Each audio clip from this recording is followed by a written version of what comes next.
8 பெண்களும் வெவ்வேறு துறைகளில் சாதித்த மற்றும் நாம் சாதிக்க வழிகாட்டிய 8 பெண்களின் உத்வேக கதைகள். இரண்டாவது, வளர்மதி.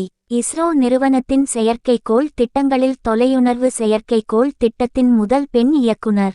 ரிசாட்-1 செயற்கைக்கோள் இந்தியா சார்பில் விண்வெளியில் வெற்றிகரமாக ஏவப்பட்டு தங்குதடையின்றி விண்வெளியை தொட்டு வெற்றி பெற்றபோது தேசத்தினை தன் பக்கம் திரும்பி பார்க்க வைத்தவர் வளர்மதி.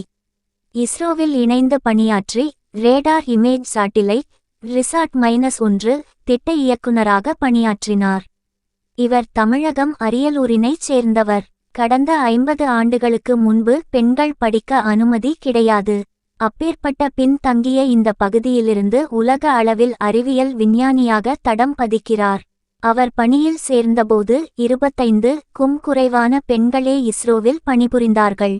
இவரை போன்ற பல பெண்களின் கடின உழைப்புக்கு கிடைத்த அங்கீகாரமாக இன்றைக்கு இஸ்ரோ நிறுவனத்தில் 1/3 பங்கு பெண்கள் பணிபுரிந்து வருகிறார்கள்.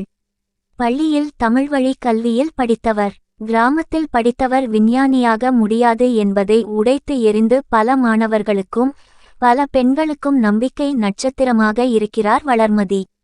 நன்றி. மீதி உள்ள 6 பெண்களின் கதைகளை அடுத்த வீடியோவில் காண்போம்.